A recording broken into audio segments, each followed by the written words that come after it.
Tingnan nyo guys, ano bang tawag nitong motor na ganito? Tinapon lang dito. Tinapon nila.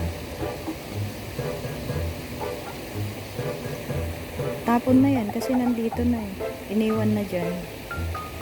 O, di ba? Ayan guys.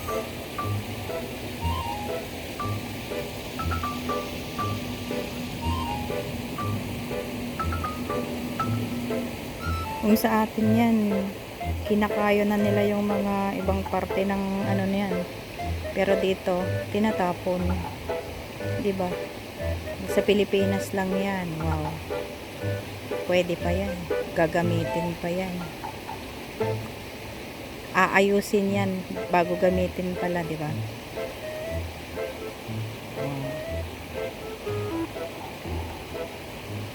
Buti na lang guys, hindi mainit, hindi maaraw. Kaya ito, makulimlim. Sulit naman yung pagbibideo natin paglabas. So, ayan po ang first motorcycle na nakita kong tinapon. Linagay lang dito sa tabi ng daanan guys. So, this is it. Ayan, may susunod pa yata. Ito naman, pula. Pula guys, pula.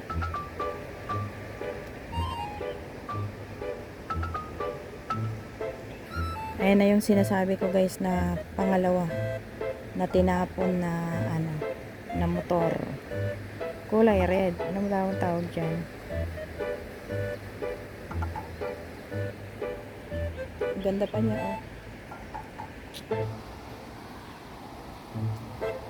Ayan guys. Di ba ang ganda? Binalikan talaga.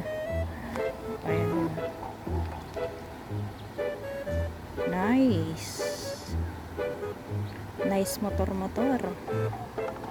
Astig, Honda pa naman, di ba? Honda. Wala na tayong i-video na motor, guys. Kaya yan na lang. Bisikleta na lang. Para may karugtong naman yung 2 minutes na para sa tricycle. Ay, tricycle. Motor. Ito naman na yung bisikleta na lang. Kasi yan ay yung sasakyan nila na papunta dito sa liblib ng baryo ng Hong Kong. Ayan guys yung mga transportation nila dito. Pupunta dito sa baryo. O, diba? May e-bike din sila doon. Ayan, e-bike guys.